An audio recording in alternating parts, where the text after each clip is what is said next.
रोजाना सबसे पहले ये रिश्ता क्या कहलाता है सीरियल देखने के लिए हमारे चैनल को सब्सक्राइब करें। एपिसोड के स्टार्टिंग में हम अभीरा को देखते हैं जो कि हॉस्पिटल पहुंच जाती है।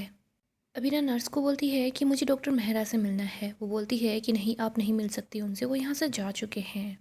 अभीरा बोलती है बट मुझे अरमान पोदार की फ़ाइल चाहिए, मैं उनकी वाइफ़ हूँ। वो नर्स चेक करती है, वो बोलती है कि उनकी वाइफ़ के नाम की जगह तो खाली है, आप उनकी वाइफ़ नहीं है। अभीरा बोलती है मैं उनकी वाइफ़ हूँ, आज ही हमारी कोर्ट मैरिज होते होते रह गई। अबीरा बताती है कि देखिए बिल भी मैंने पे किया है, आप प्लीज़ मुझे अरमान की फ़ाइल दे दीजिए, उसकी कॉपी दे दीजिए। वो बोलती है कि सॉरी मैम, हम आपको नहीं दे सकते। अबीरा सोच रही होती है कि मुझे कुछ ना कुछ तो करना होगा। अबीरा वहाँ पर चाबियाँ देखती है। अबीरा नर्स को बोलती है कि अच्छा ठीक है, आप मुझे एक गिलास पानी का ला कर दे दीजिए। वो नर्स जैसे ही पानी का ग्लास लाने जाती है, अबीरा चाबियाँ उठा लेती है। आगे हम अरमान को देखते हैं जो कैफ़े में बैठा होता है। तभी यहाँ पर वेटर आता है, वो बोलता है कि सर, कैफ़े बंद करने का टाइम हो चुका है। अरमान उसको रुपए दे रहा होता है और बोलता है कि मुझे 1 घंटा और यहाँ बैठना है, प्लीज़ मैं घर नहीं जा सकता। वेटर बोलता है सर कोई दिक्कत नहीं है, आप यहाँ पर आराम से बैठिए। आगे हम अभीरा को देखते हैं जो चुपके से डॉक्टर मेहरा के केबिन के अंदर आ जाती है।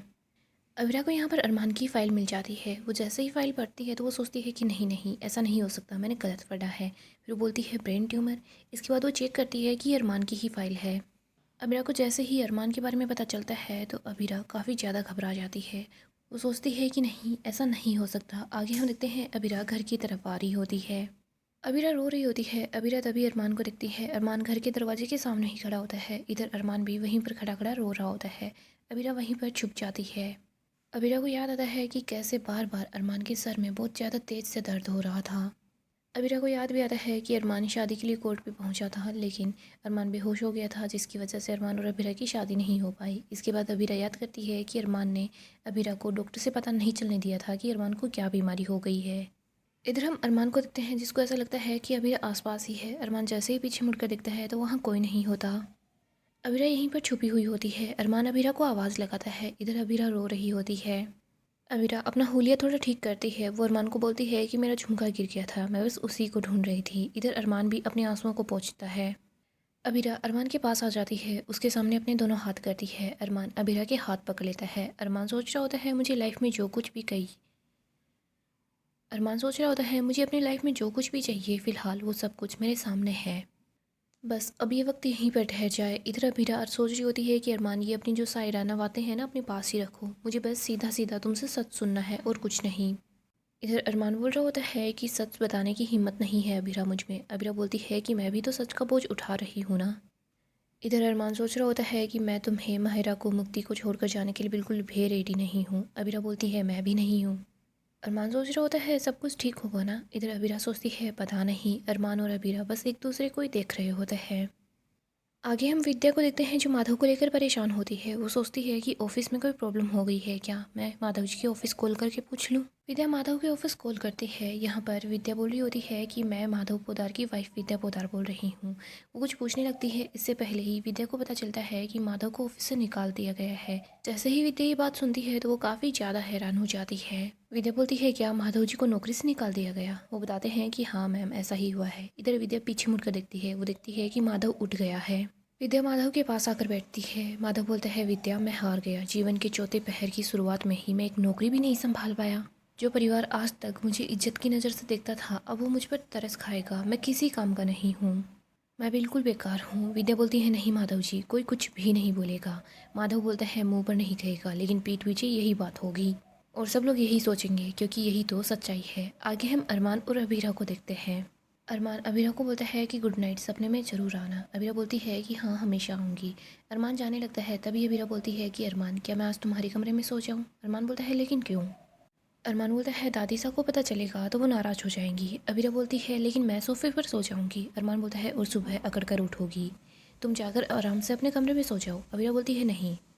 अबीरा बोलती है नहीं खड़ूसमान, मैं चाहती हूँ कि कल सुबह है। अबीरा अपने मन में सोच रही होती है जब कल सुबह है तुम्हारी रिपोर्ट्स आए तो मैं तुम्हारे साथ तुम्हारी हिम्मत बनकर खड़ी रहूँ। अरमान बोलता है कल सुबह क्या। अबीरा बोलती है मैं चाहती हूँ कि कल सुबह, आने वाली हर सुबह, मैं तुम्हारा ये क्यूट सा फेस देखूँ। अरमान और अबीरा एक दूसरे को गले लगा लेते हैं। वो इमोशनल भी हो जाते हैं। अरमान बोलता है कि तुम तो खतरनाक चोरनी हो, पहले तो तुम मेरा दिल चुरा कर लेकर चली गई और अब मेरी विश भी ले ली। मैं भी हर एक सुबह आंख खोलते ही तुम्हें ही देखना चाहता हूँ। अबीरा और अरमान दोनों ही रो रहे होते हैं। दोनों अपने आंसुओं को पोंछते हैं। अरमान बोलता है लेकिन हमें कुछ दिन इंतज़ार करना होगा, और वैसे भी तुमने बोला था ना मैं कहाँ भागी जा रहा हूँ, तुम भी कहाँ जा रही हो।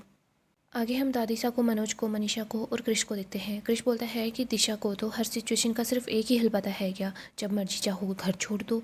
अच्छा हुआ इस बार तो मैंने कुछ भी नहीं बोला है, वरना सब लोग मुझे ही ब्लेम करते। आर्यन भी यहाँ पर पहुँच जाता है। दादिसा बोलती है क्रिश, किसी को बेवजह तुम पर गुस्सा करने का कोई शौक नहीं है और ना ही इल्ज़ाम लगाने का शौक है। दिशा इस बार अरमान और अबीरा की वजह से। क्रिश बोलता है ये अच्छा है, पिछली बार सारा ब्लेम मुझ पर डाल दिया और इस बार भैया भाभी पर। दिशा की तो कभी कोई गलती होती ही नहीं है ना। नानी साहब दिशा को अच्छे से समझा दीजिए कि अपनी आंखें खोल कर रहें और इस घर में रहें।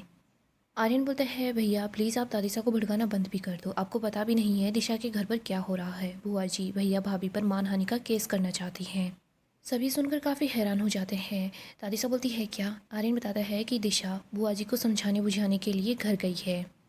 मनीषा बोलती है एक तो दोनों परिवारों के बीच पहले से ही काफ़ी खटास है, ऊपर से ये जो बुआ जी है ये नींबू और निचोड़ना चाहती हैं। आर्यन बोलता है मम्मा वो भैया भाभी के रवैये से काफ़ी ज़्यादा हर्ट हुई है। दादी सा बोलती है अच्छा उनको यही बोलो कि हमेशा हर बात पर हर्ट होती रहे। आर्यन बोलता है दिशा घर पर गई है ताकि वो बुआ जी को समझा सके, और ऊपर से दिशा के पेरेंट्स भी वहाँ पर नहीं है तो घर तो किसी को संभालना ही होगा। दादी सा बोलती है फिर बुआ जी को बोलो कि वो घर को संभाले, वैसे तो वो परंपरा की बातें करती रहती है लेकिन अपनी शादीशुदा भतीजी को अपने घर पर थोड़ी बिठाएंगी। दादी सा बोलती है दिशा को भी समझना चाहिए, अरमान और अभिरा ने एफआईआर नहीं करवाई तो सिर्फ दिशा की वजह से नहीं करवाई, हम सब लोग दिशा से प्यार करते हैं। मनोज और तानिया ने उसको अपनी कंपनी में जॉब दी है, अभिरा हमेशा उसका साथ देती है और मनीषा का बस चले ना तो ये तो अपना दिल निकाल कर उसको दे दे। आर्यन बोलता है दादी सा दिशा भी हम सब लोगों से बहुत ज़्यादा प्यार करती है। दादी सा बोलती है अच्छा तो फिर वो अपने नए नए ससुराल और अपनी नई नौकरी को छोड़कर अपने मायके में क्या कर रही है। दादी सा आर्यन को समझाती है कि कल तक दिशा को वापस घर में आ जाना चाहिए। आगे हम अरमान को देखते हैं जो इधर उधर घूम रहा होता है। अरमान टाइम देख रहा होता है। इधर हम अबीरा को देखते हैं, वो भी देखती है कि 7:30 बज चुके हैं। वो सोचती है कि अरमान ने खुद से तो मुझे कुछ भी नहीं बताया है लेकिन मुझे सारा सच पता चल गया है। इस सिचुएशन में मैं अरमान को अकेला नहीं छोड़ सकती, मुझे अरमान के पास जाना होगा, उसका साथ देना होगा।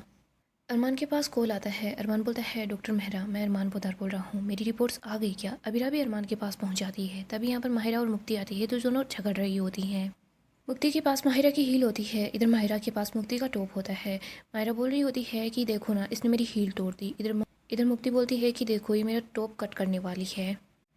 अबीरा बोलती है मुक्ति अभी के अभी माहिरा की हील वापस कर दो।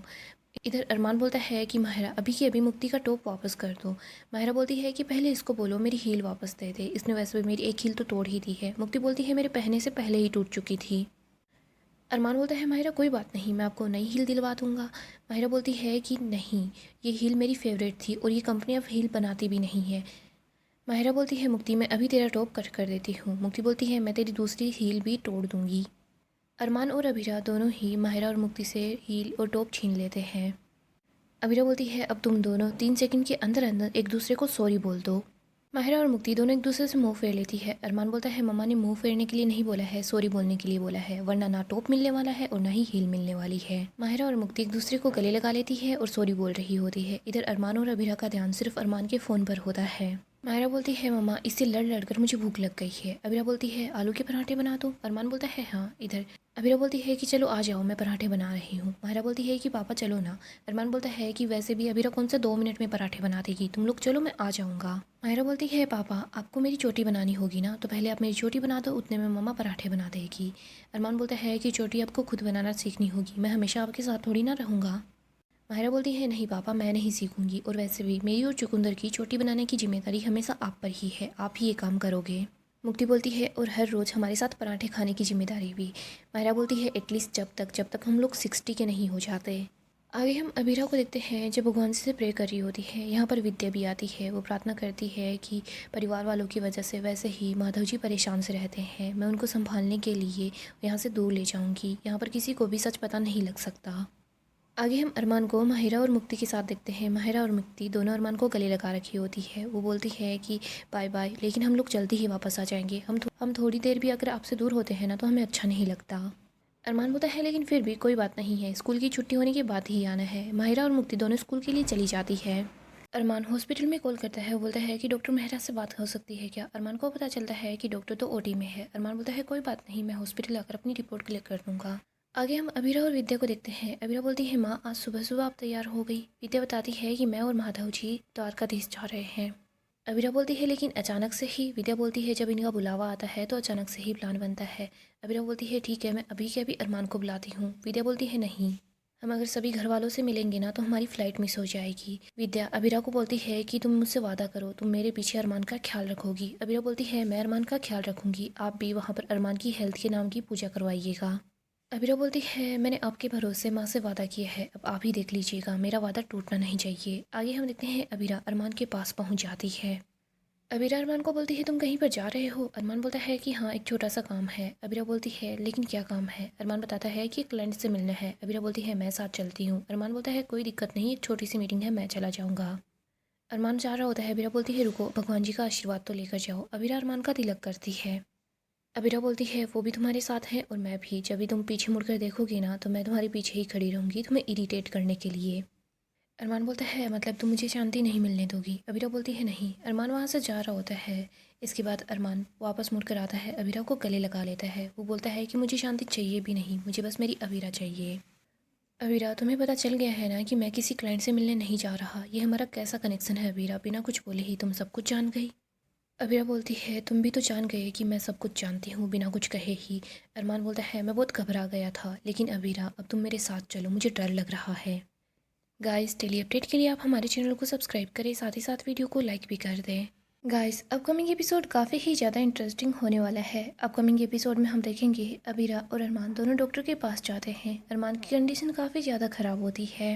यहाँ पर अबीरा अरमान की ऐसी हालत की वजह से काफ़ी ज़्यादा दुखी हो जाती है। अरमान रो रहा होता है। अबीरा बोलती है, अरमान सब कुछ ठीक होगा। अरमान और अबीरा दोनों ही एक दूसरे को संभालने की कोशिश करते हैं। अरमान अबीरा को बोलता है कि तुम माहिरा, मुक्ति या फिर किसी और को कुछ भी नहीं बताओगी। अगर किसी को भी पता चल जाएगा ना तो सब लोग परेशान हो जाएंगे। अबीरा भी दुखी होती है, अरमान भी दुखी होता है। दूसरी तरफ विद्या माधव को यहाँ से दूर ले जाती है। वो सोचती है कि माधव जी थोड़ा दूर रहेंगे तो अच्छा होगा। यहीं पर हम दादीसा को देखते हैं, जो आर्यन को बोलती है कि दिशा को ऐसे बार बार अपने मायके नहीं जाना चाहिए। दूसरी तरफ हम ऋषभ को देखते हैं। वो सोच रहा होता है, अगर ये केस खुला ना तो फिर मेरा सच तो सबके सामने आ ही जाएगा, मुझे दादी को मनाना होगा। इधर हम दिशा को देखते हैं, जो अपने घर वापस लौट कर आ जाती है। अबीरा, अरमान, माहिरा, मुक्ति सब लोग साथ होते हैं। तभी अरमान अबीरा को बोलता है कि मैं आपको जानता हूँ, क्या आप कौन हो? अबीरा ये सुनकर काफ़ी हैरान हो जाती है। वो सोचती है कि अरमान को ये क्या हो गया, अरमान मुझे पहचान भी नहीं रहा। अबीरा सोचती है, अरमान तुम जिस अंधेरे की तरफ जा रहे हो ना, मैं वहाँ से तुम्हें निकाल कर लाऊंगी। माहिरा और मुक्ति भी अरमान के लिए काफ़ी ज़्यादा परेशान हो जाती हैं। सो गाइस, नेक्स्ट अपडेट के लिए आप हमारे चैनल को सब्सक्राइब करें, साथ ही साथ वीडियो को लाइक भी करते हैं।